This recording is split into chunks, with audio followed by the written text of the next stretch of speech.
This PSG midfield is like the most functional but technically gifted midfield you could find, because at the end of the day, Enrique doesn't really want them to have the ball too much. They're just there to circulate the ball and get it to, as coach would call them, the Rockets as quickly as possible. And speaking of the Rockets, Desiree Doué had a hell of a game, Tosin. Neymar's child. One of the funniest things I love after the game, he went to Marcelo. I was like, hey, can you tell Neymar about me? Like, tell Neymar I said hi. He's already told Neymar to follow you and message you. And it was really cool to see, like, Neymar has sons while he's still active playing. So, but we've known about Doué. Okay, active playing. Okay, good joke.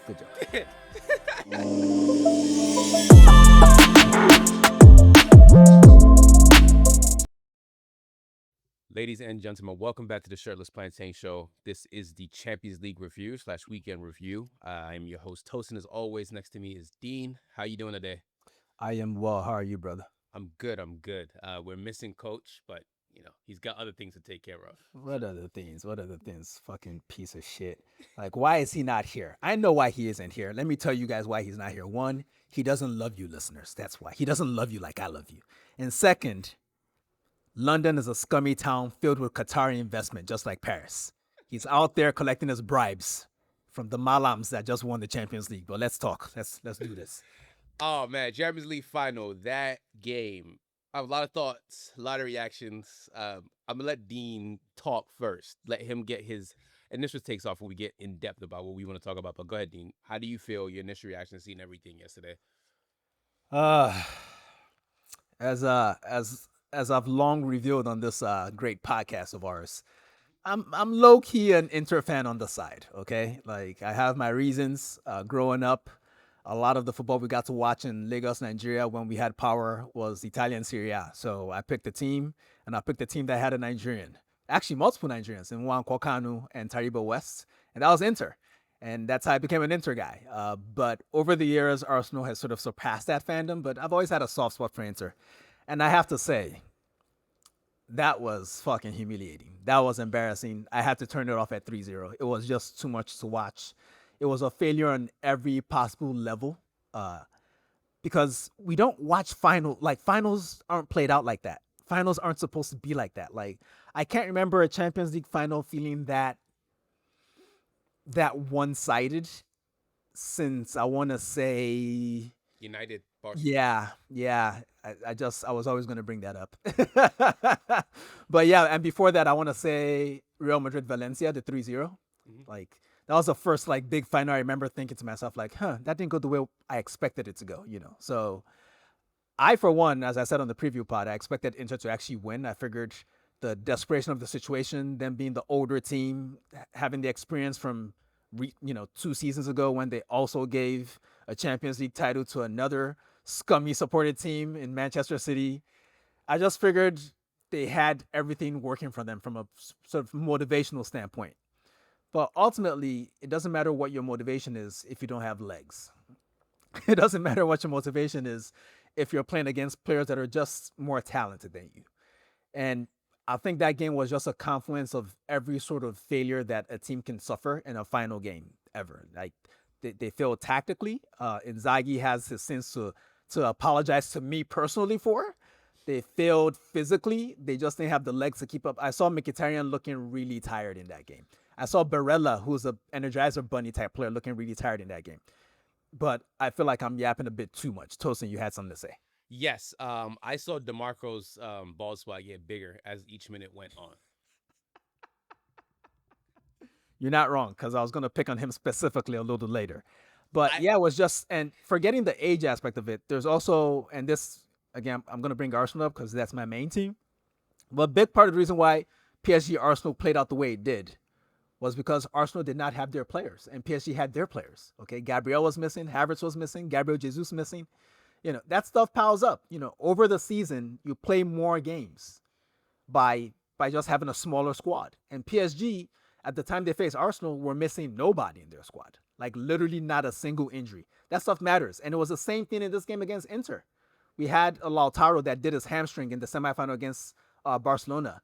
We had Benjamin Pavard come in on the right center back zone, replacing Bisek, but he hasn't played for a month.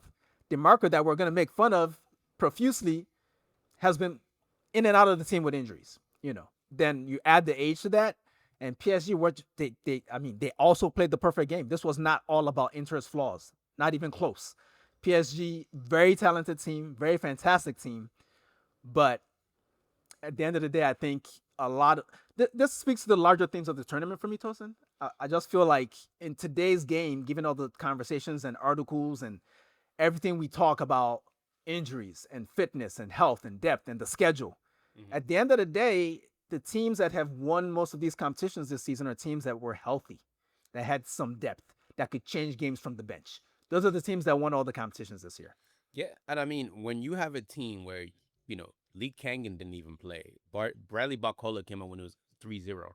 You have Sonny Maloya, who's a talented academy kid coming off the bench. It's, you know, Kimpembe didn't even play, you know? And it's just one of these things where you look talent-wise, PSG just has a lot of talent, and they're young talent on top of that. They're young talent, and I thought PSG were going to win. On the preview, I said they were going to win 2-1.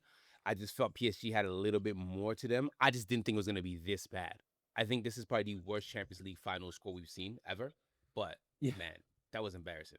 Yeah, it was, and I think it started with the tactics. It's weird to criticize a manager that got his team to basically every final in the last day of the Serie A season in Simone Inzaghi. But naturally, a 3-5-2 against a 4-3-3, it can definitely work. It's worked for Inter several times. I mean, they beat Barcelona, who played in a 4-3-3. But the thing about that formation is that it naturally forces the opposition out wide. That's the whole point of a 3-5-2. You want to force the opposition out wide and trap them on the sideline. The problem is that PSG's 4-3-3 is specifically designed to take advantage of wide overloads. They double up with their fullbacks. Vitinha drops into defense on the left side like Toni Kroos used to do for Real Madrid. Then from there, he can play make. He drops in as part of the back three. Menge moves forward, double teams with Kvaratskhelia on whoever the fullback is or the wide center back is. Same thing the other side. Hakimi and who's out there? Doué. It was Doué today. They double team on DeMarco on the other side. Then Dembele goes wherever he wants, and he's a reference for everybody, and they just rearrange positions around him as the false nine. So there's always space in the middle for somebody to fill, somebody new to fill. And Inzaghi kind of set his team up unprepared for that. It just felt as if PSG did the same thing against Liverpool that they did against Arsenal for their goals in both ties. For the first goal in the Arsenal tie and for the goal that Dembele scored against Liverpool. I think at Anfield that was the first goal. And for Inzaghi to have that much reconnaissance, that much information in front of him, and to not reinforce his wide areas a bit more was really frustrating. I felt my solution would have been, and I'm not an expert coach or anything, I know they played two up top in Lautaro and Marcus Thuram, but I think one of those guys, whoever's better on the ball, probably Lautaro, and I don't know how fit he was, but he probably should have dropped into midfield a little bit more than allowed one of the midfielders to go wide more often. Ultimately, what ended up happening was that they just dropped too deep as PSG started creating chances and, putting the pressure on. And you know what? I should have started with this. The press, the PSG press was insane. Woo! Like, kid, we're going to say some unflattering things about PSG, but the one thing I can't question is Ousmane Dembele's dedication to what they achieved yesterday. Like, he gave Sommer no time on the ball. Like, when Inter have the ball, they build up like a lot of they play like a lot of other teams when they have the ball. They also have very interesting rotations with their back three and their midfielders. But the problem is that they need to start with regular buildup, and they never had time to really start with that regular buildup. Every time Bastoni or one of the other defenders got the ball, everyone ahead of them was marked. So, and the other option is to give it to your goalkeeper to lump it long to someone like Thuram to bring it down, or Lautaro, who's pretty physical himself, to bring it down. But he could never do that accurately because Dembele was on his ass the whole game. And that press was dialed in the entire game. Inter never really had a hold on the game at any point. No. Do you know when I knew Inter lost? It was maybe the first 10 minutes. I saw Simone Inzaghi take off his suit jacket. I was like, oh, yeah, this game is cooked. Like, he took his suit jacket off, and I was like, oh, man, they mamaed his Mia. That's what, that man lost his mind yesterday. I was like, this game is cooked. I think one of the more unknown things about people who don't watch Serie A on a regular basis is just how often. I'm not saying you don't. I know you do, but how intense Inzaghi can be. He's never in his in the coach's box. He takes that jacket off quite often. He yells a lot. He mamas a lot of mias. He's one of those guys. Like in England, they'd be treating him like they treat Arteta and Nicolas Rivera or whatever. But he's a fun character to watch. But when he took that jacket off, I thought he saw what I was seeing and was trying to change it, but they didn't really change it. And maybe it was just one of the things because there was a very interesting, well, I don't know how interesting it is to the listeners, but it was interesting to me, a stat that says the scorer of the first goal has won now 10 of the last 11 Champions League finals. So the first goal makes such a difference in a one-off game, Yep. because essentially what happened was that based on those wide overloads we've talked about already, people overreacted to Kvaratskhelia. Probably an unfit Benjamin Pavard needed more help than necessary. The team dropped too far back. There were too many people on the left side of the pitch. Vitinha has all the time in the world to pick a pass to do a great run from him. He passes it in. If what's his face, Hakimi doesn't finish that goal, Dembele is free on the outside of him to finish the goal. The overload was so successful that literally everyone in a yellow shirt, ugly yellow shirt by the way, looking like a whack ass Dortmund, was on the wrong side of the pitch. The overload, swing it over, textbook coaching goal. Like Enrique would have been so pleased to see that goal. And after that, what does Inter have to do to get back in the game? They have to press forward. They have to go forward.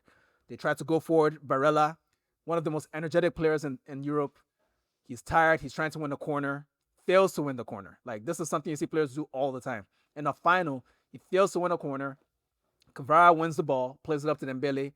Dembele runs it up the pitch, crosses it over, do a shot, deflects off DeMarco again. Well, DeMarco, who was keeping everyone onside for the first goal, which is why I was mad at him, it deflects off him for the second goal because he tries to turn. He doesn't stay big. 2-0. At that point, we all know the game is over. We all know. Because this wasn't the Inter we saw against Barcelona. No. By the way, I will have to say shout out to William Pacho on that attempt because he's the one that cleared it all the way up. Because the reason why I remember is because I was like, why is this nigga wearing number 51? I'm assuming the reason why you remember is because you watched the game. That and also because why is he wearing number 51? That's what was on my mind. Hey man, I'm sure the answer is somewhere in Ecuador, and he's the first Ecuadorian to win this competition. Apparently, good for them. Good for them. Which I suppose isn't shocking. There haven't been a lot of great Ecuadorian legends in the. I mean, like the guy at Chelsea is probably the best Ecuadorian to ever be in Europe. To be honest with you. Hey, not too much on Antonio Valencia now. Listen, man, when he was dark skinned, I was fucking with him. Now that he's light skinned, I'm not fucking with him. It's that simple. It's that simple. But yeah, the game just basically followed the template of every game. Like when two teams are about, equally matched and one team gets the advantage with the goal, then gets the second goal on the counter, all you got to do is just wait for the spaces to open up. Because the other team, in a one-off game, the other team has to try to win the game. And when Inter came out for the second half, they pressed up, tried to be a little more energetic, and it was a disaster from jump. At no point was that tactical change, that aggression in the press going to serve them well, because either they got counterattacked on, or PSG just played through them in such a casual way that it looked like a counterattack. Yeah, and then when Bissek came on and then got hurt, yeah, that was a wrap right there, because he was coming on for a guy that hadn't played in a month in what's his name, Benjamin Pavard. So for him to come on as a replacement and get hurt within, it wasn't even 5 minutes. Like he went off and I was like, yeah, this is over. But I want to ask you, Tosin, do you think, like when Barcelona destroyed you guys all those years ago and Messi scored that header, apparently his favorite goal in his career, that's hilarious. But from that point on, everyone kind of accepted that this is the new meta of the sport. This is a tactical approach that we're going to try to replicate to become good teams. And to a certain extent, we've sort of seen that extend till now, really, I'd say, because the team that just won the Champions League in PSG is a positional play team, even if they're very much more fluid than a lot of the Pep teams we've seen. But do you think this fluid version of a very talented PSG team that's been put together with billions of pounds is going to be the next most influential style of playing the game? Yes and no. It really just depends on your players. Like that's really all I can say of football. Is like it really just depends on who your players are. Like I understand everyone wants to copy it, but do you have a Kavicha? Do you have a Due? Do you have a Dembele? Do you have a Tina? Do you have do you have these sort of profiles of players? Because that's what's making this team tick. Like, yes, we understand how sexy it looks, But let's call a spade a spade. They have a whole bunch of talented players, right? You can try and mimic it all you want. Like I saw United fans saying yesterday, "Oh, 3-5-2 is dead." It's like, well, it really just depends on your talent, man. Like that's again, like not to bring up Arsenal, but I hate the way people talk about Arsenal. Like that's a very talented team who, once they get their players, that's gonna look like a whole new entire team. So really, to me, it's like, yes, tactics can change or whatever. Like football, there's nothing new under the sun. We've seen it all. We've seen it all. Like we were saying the other day, Bastoni and Beckenbauer. There's so many similarities of like if you go back, like I saw this game from like '92, like a Red Star team versus Milan, and like you can kind of see like, oh, this looks like you could put it in 2025 and nothing looks different. So for me, it just really depends on your talent. Like it depends on your talent and depends on your coach. Because Luis Enrique, for as much as Man United fans were like trying to ride on him and saying like, oh, we love Enrique, he's another stubborn man who doesn't change his formation. Like there's a reason why Roman and him fell out, because like I want that 4-3-3 and that's what I want to do. So it really just depends on your talent, but it is gonna be sort of a framework for a lot of teams. They're like, okay, I want to take some things from here and put it here. So Yeah, yeah. I guess ultimately, to me, I just don't think, like you said, it's nothing new.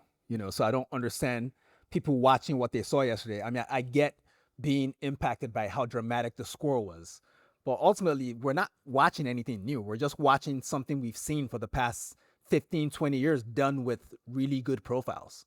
That's what it is. We saw this man win a treble with Messi, Neymar, and Luis Suarez. Those profiles are just different. In Suarez, you have like more of a pure nine, so he's not playing false per se, but he can hold the ball up.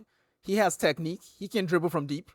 So it wasn't that different. Like it was a lot of back then. It was a lot of Barcelona, and I remember their fans complaining at the time, like, we're playing too fast. We're bypassing our midfield. That's not the Barcelona way, but they won a treble. So it's sort of a similar thing with this PSG midfield is like the most functional but technically gifted midfield you could find, because at the end of the day, Enrique doesn't really want them to have the ball too much. They're just there to circulate the ball and get it to, as coach would call them, the Rockets as quickly as possible. And speaking of the Rockets, Desiree Doué had a hell of a game, Tosin. Neymar's child. One of the funniest things I love after the game, he went to Marcelo. I was like, hey, can you tell Neymar about me? Like, tell Neymar I said hi. He's already told Neymar to follow you and message you. And it was really cool to see like Neymar has sons while he's still active playing. So, but we've known about Doué. Okay, active playing. Okay, good joke. But we talked about this. We've talked about Doué since he was at Rennes, since he was 17 years old. We saw it like when he was at Rennes. So for me, this is not shocking. It's a very talented player. So he just had his moment and he took his moment and ran with it. And that's a very special player. So very happy for Doué. Did he end up winning player of the match? He did. Okay, good for him. But honestly, if I'm pretty sure if you ask Enrique, I haven't really watched a lot of the interviews because there was a lot of saccharine stuff we're going to get into in a bit that I did not want to expose myself to.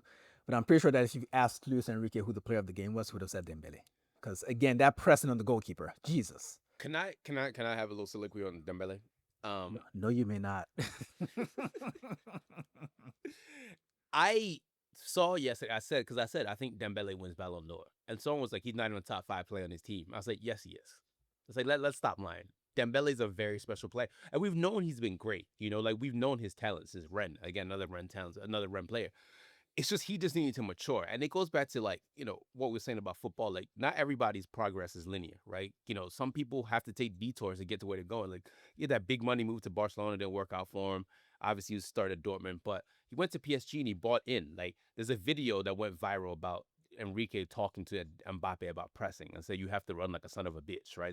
That's that viral video. Yeah. Dembele's really bought into what Enrique is selling. And it's just about maturity, right? Like everyone matures at different stages of their lives. Not everyone's going to mature at a certain age. Some people have been a grown man since they were 12 years old, Granit Xhaka. There's some people who mature in their 30s. Some people don't mature to their 40s and 50s. Dembele's finally becoming a man. He got married, put down the PlayStation, just become a man, and you can see in the way that he's playing. So I'm very happy for Dembele to finally become the player that he is.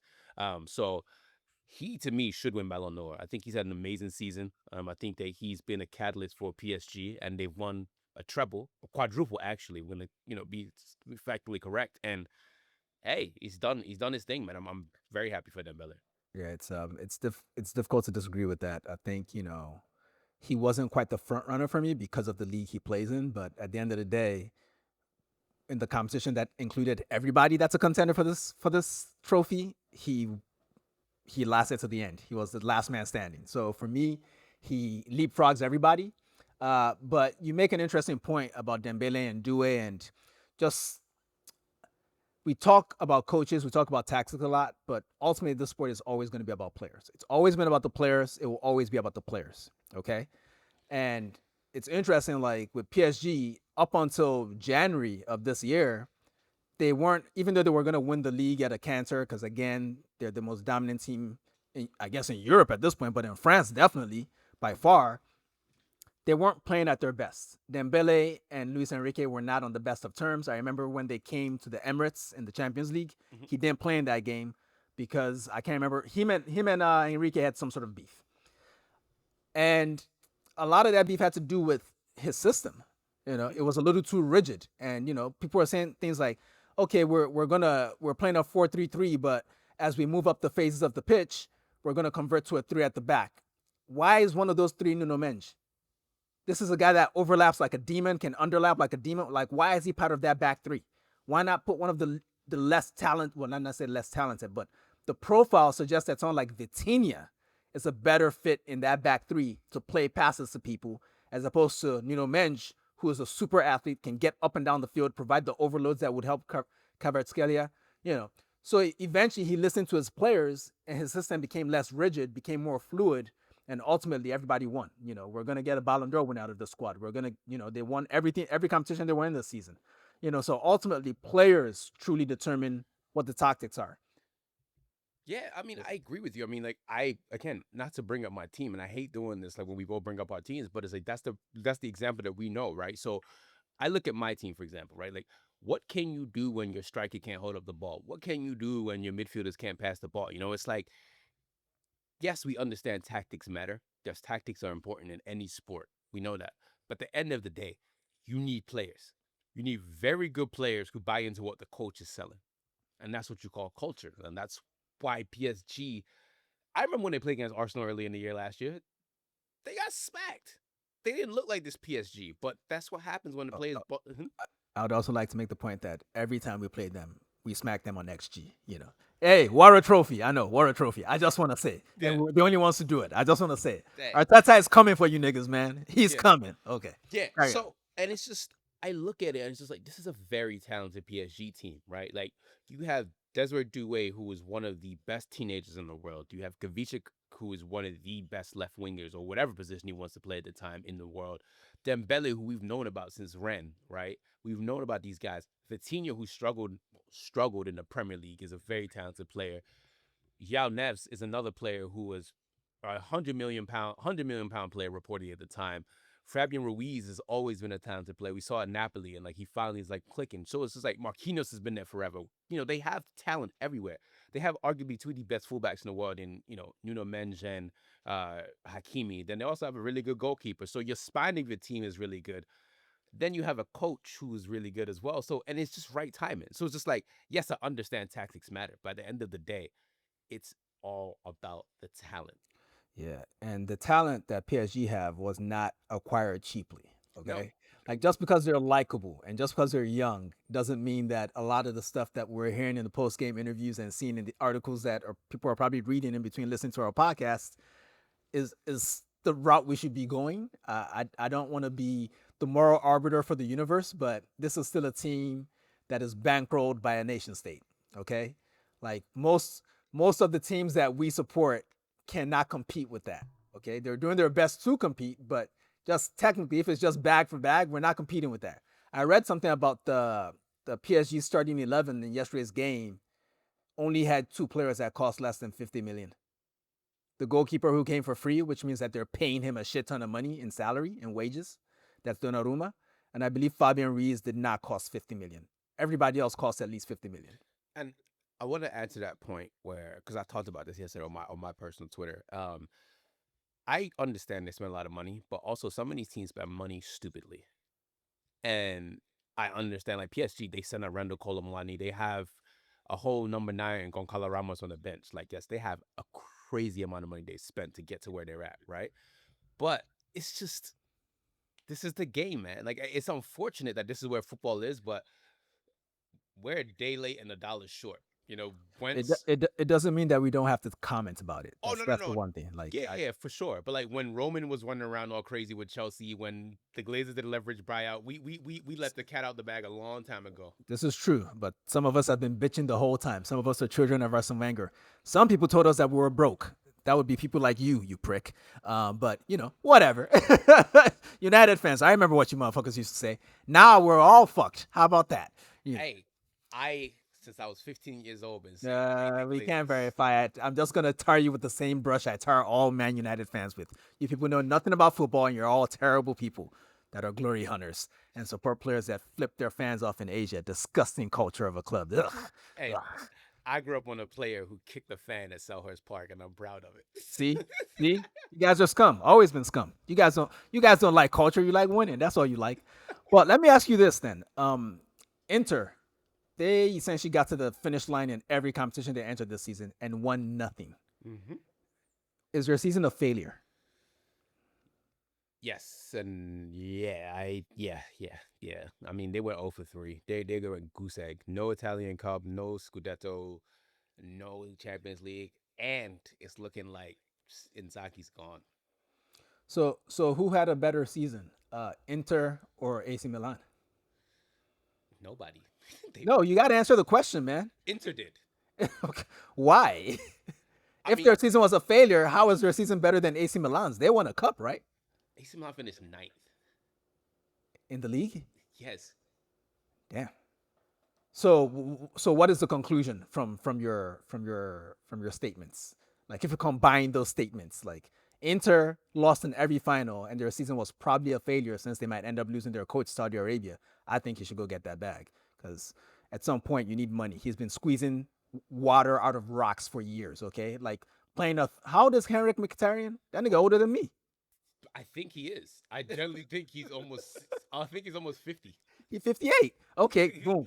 How you going to win a Champions League with a 50-year old? Like go ahead and make some Saudi money, come back. There'll be a job waiting for you in 2-3 years. You know, go make that money. All right. But if their season's a failure and Milan, who actually won something, finished ninth in the league, how's a failed season better than a season where somebody won something? My What are we brother, saying then? my brother in Christ, I'm so glad you said this because I've been trying to formulate this as an article. I've been trying to formulate it as a tweet, and I'm gonna try and do a stream of consciousness right now. I think a lot of football fans love trophies to validate themselves and banter online when you can't take a look at the bigger picture, right? And I'm a professional Arsenal hater. I've said this a million times. I think Arsenal had one of the best seasons. Though I think what Mikel Arteta has done at Arsenal is actually underrated. I don't think people understand what he has built at Arsenal. So when people bunt at Arsenal like, "Oh, Tottenham won a trophy, this team won a trophy," you're not doing well. Arsenal a consistent top 4 team, right? They're consistently going to be in Champions League. They consistently fight for the Premier League title. They consistently fight for the big titles, right? A Carabao Cup is not going to validate Mikel Arteta's what he's done to rebuild Arsenal. An FA Cup's not going to do that. The Champions League and the Premier League will add to that. So all these nonsensical jokes about Arsenal finished second and Tottenham did this. Congratulations. Who the fuck cares? Because I don't care about that. I care about consistency. I remember when Sir Alex was at United, the lowest we ever finished was third, right? Now we're finishing 16th, 15th, and niggas talk about, we should have won Europa League. No, no, I don't give a damn about winning Europa League. That doesn't validate how bad the season was. What you measured it on is how well you did in your league. That is a true barometer of success is how well did you do in your league. Yes, you can win a Champions League, but Champions League is sometimes luck of the draw. It depends on your injuries and all of that. But how well have you consistently been in your league shows me. But I'm saying Inter failed because they had high ambitions, right? This is a team who won a league title. It's a team who's been to Champions League final. So they failed on that part. But in the grand scheme of things, no, they didn't fail. They're a top 4 team. They're going to Champions League next year. I remember when Inter post Jose. I remember the Inter before after Jose Mourinho left. I know what Inter was when they rebuilt. Inzaghi and Conte have built this team up to a place where they're consistently in the top 4. So, long story short, what I'm gonna say is shut the fuck up in 2025. That's all I want to say.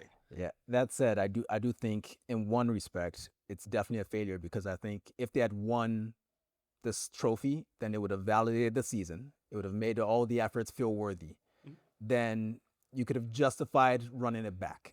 Yeah, As things stand, I don't think they can run it back. Even if Inzaghi decides to stay, I don't think they can run it back because it's like he can just point to like, I did the best I could with this squad, and it just ended up being one of the most painful seasons in the history of fandom. Okay, this is basically Leverkusen back in. Remember the Leverkusen season where they came second in every competition? Yes.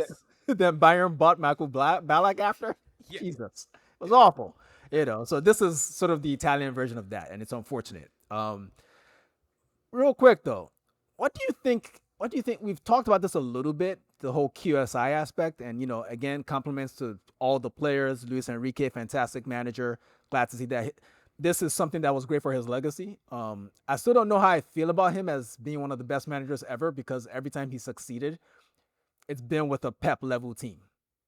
Like, I think there are certain managers that have achievements where they, like Ancelotti, for instance, has won things with really good teams and with less good teams. Sir Alex did the same thing. We've seen Wenger do the same thing. Certain managers only ever seem to win when they have inarguably the best team. So I don't know how I feel about him from a legacy ranking standpoint, but where would you place him at this point? 2 trebles ain't nothing to sniff at. I mean, it's him and Pep. That's it for 2 trebles. I would say he's top 10. I would say that he's around there. We have to. I mean, 2 trebles is nothing to sniff at, man. That's right. That no big deals, man. Like, even Pep. Like, I know we banter Pep and call him bald all the time, but man, hey. Yeah, we didn't call him a loser. We just called him bald. That's not banter. That's just stating a fact. Yeah, like, that's not banter. He's bald. Yeah. It's I mean, I've generally enjoyed watching his teams. Almost like, again, as a child of Wenger, that's almost the barometer for me. It's like, how well do your teams play and win? Like, Mourinho is one of the most successful managers ever. I did not enjoy watching most of his teams. I just didn't. Never did. No matter what they were winning.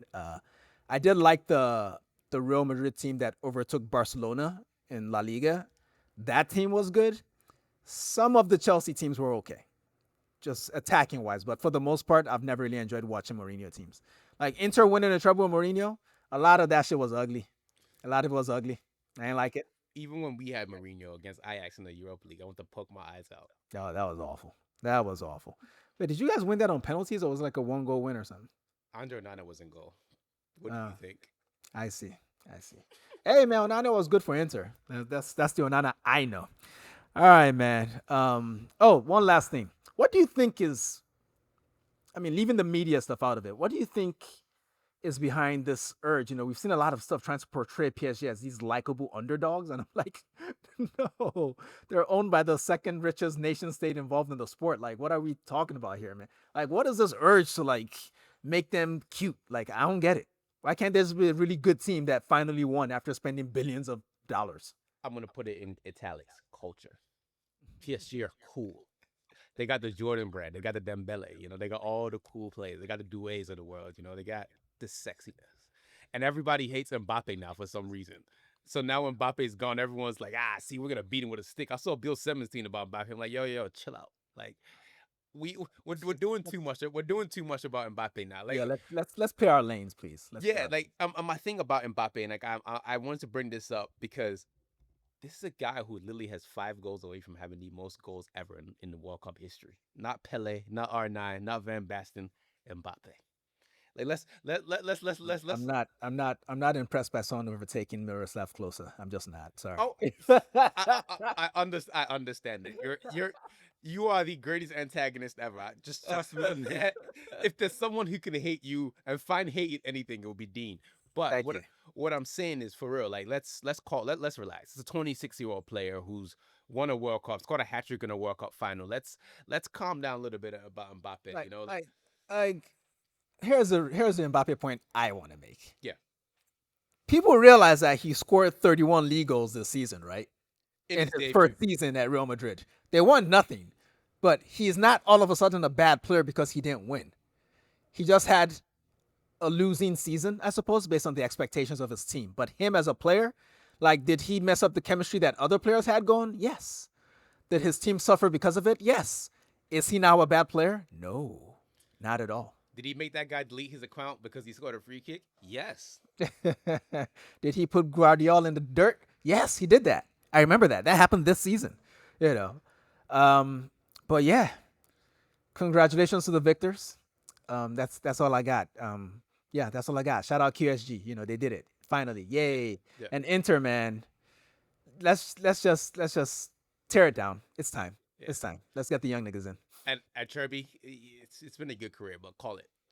Yeah, you beat a lot of things, but you didn't beat your path to a Champions League final. You even beat racism allegations. So Yeah. which to me is bigger than a Champions League final if you really think about it. Like no one thinks of Serbia as a racist right now. No, Yeah. no. We got some quick bits for you guys. Conte staying at Napoli. Thoughts? A good thing. That must mean they're gonna spend money. Yeah. Come get Garnacho. We got something for you. And give us Osimhen. Gasparini is not going to Juventus. He's going to Roma to replace Ranieri. How do you feel about that? That makes perfect sense because as Juventus are in the Champions League, so when I saw that he had those options, initially I thought to myself, I mean, it's Juventus. They're the biggest club in Italy, no matter what we say about them. But they've also been the most disorganized club in Italy for what feels like a decade at this point, ever since the Calciopoli thing, like whether it's management, whether it's how often they fire coaches. I mean, they just fired the guy that fired Thiago Motta. So, why would you want that job if you have the option of more stability at Roma, where Claudio Ranieri has put them in a good spot, So it's not Champions League, but he'll have fun there. And Marco Silva's linked to Juventus. I like that. I don't know if he's big enough for Juventus fans because they're a bit like, I mean, they're the biggest club in their country. It's Juventus. I don't know if he's big enough, but he's definitely good enough, I think. He's a good coach. Allegri's back at Milan to replace Conceição. We knew Conceição was gone. That was a long time. So, yeah, I don't know. Like, what did Juventus do? Like we said, Marco Silva's linked, so we'll see what they do. Why don't they just keep Tudor? They fired someone for him. He came in. He achieved the assignment. Like, why? Like, I never understood that. It's kind of like you guys getting rid of Van Nistelrooy mid-season when he could have just seen the season out. Then you bring Amorim in for the summer. You know why? Galaxy brain. That's why. It's crazy, man. Insane. Yeah. Leave Tudor there. Yeah. Liverpool got a little bag for Trent, £10 million. So. Oh, so does this mean would they now give him props now? They don't get to boo him anymore? No. Because that was the big issue, right? He's leaving for free. We're not making any money off him. All right, slave masters, you got your little 10 pounds or whatever. Congratulations. You'll never walk alone or whatever they say over there. Whatever it is, whatever gang says. You never go window shopping alone. Yeah, whatever. Leverkusen said $5 million for Jonathan Tah for the Club World Cup. So Leverkusen is playing hardball on Bayern Munich. They say no, we're gonna stand up. Yeah, that seems fair. I mean, if Bayern won him a little earlier, they should pay for the privilege. I mean, apparently the winner of the Club World Cup makes 140 million. It's a big prize. So if you're getting that much money, a $5 million investment up front to maybe win it, it's probably worth it. I mean, Real Madrid just spent 10 on Trent. Yeah. By the way, LAFC just qualified for the Club World Cup yesterday. Dennis Bouanga scored like the 115th minute. So they beat a Mexican team. So America. Yeah, who did they beat exactly? Club America. Club America, yeah. Nice jerseys, nice gowns. Beautiful gowns. 130 million for Florian Wirtz. Seems fair. He's that good. There are certain players we can all, I mean, agenda on the internet, whatever, but there are certain players you watch, and if you understand even the basic aspects of the sport, it makes sense that you spend that much money on them, But not Moises Caicedo, not him. Cesc is trying to leave Como, go to Leipzig. That is his nature, man. Like, it seems like he has a good thing there. I feel like he should spend at least another year or two before. There'll always be jobs for someone as respected as him in the game. I don't understand why he's agitating so much. Like, surely he doesn't have a need for money. Fuck. I mean, it's Cesc, Pep Linders is going to Pep Guardiola. And they are trying to create Pepe soup. I don't know, man. I read fucking Pep Linders' book titled Intensity all those years ago, and there's a reason why he worked with Klopp. They seem to get along from a football aesthetic standpoint. I mean, there's not that much difference at the end of the day. Good players are good players, but I just don't. It'll be interesting to see what impact, if any, he has on Pep. Put it that way, because I just feel like this won't last. It just doesn't make sense to me, man. I don't know. It's interesting. Nice that he tried to coach on his own and accepted that, you know what? Maybe I'm not that guy. Two manly men just going at it. That's what These they are are. not these are not manly men. These are twerps. Neither one of them can outlift me. You're not a manly man if you can outlift little old me. Come on now. I mean, very few people can lift the size of Mushin. So, And last but not least, Manchester United have announced that they have signed Matheus Cunha officially. Thoughts on that? Congratulations. He's a good player. It's probably a good value buy as well. It's been a while since I've seen United make a decision in the transfer market where I thought to myself, okay, that sounds about right from a an expenditure standpoint. And I think if things go well, and obviously I hope they don't, but if things go well, this guy could be the equivalent of sort of like a Cantona type figure. Like he has that sort of aura about him, I think. And with the right coaching and the right support in other areas of the pitch, he could really do something for your club. Yeah, I'm excited about it. He'll arguably probably be the best Brazilian to ever play for United if things go well. We've had about 9 Brazilians at this point. He's Casemiro. no fucking Kleberson, I'll tell you that much. Yeah, he ain't no Cleberson. He You're ain't no right. Kleberson. He ain't no Rodrigo Possebon either. So He ain't even no fucking Jemba. Like fuck out of here, bro. yeah, but we'll see how it goes, man. I'm nervously, cautiously optimistic about United. I said a whole lot of words that make no sense just now. A whole bunch of oxymorons. This is basically saying I'm being a bitch about my team. That's the long and short of it. I thought you were saying United fans are all morons. I agree. Me too. I didn't say it, but I agree. All right, take us out of here, moron. Ladies and gentlemen, that was the Champions League review. Also, some quick notes from myself, Tosin. We're out. This is Dean. Everyone take it easy. Peace. Hey folks, this is Dean from the Shirtless Plantain Show. Don't forget to subscribe, comment, and follow us on all our socials. You can see them right beneath our recordings in every video. Thanks again, and see you on the next one.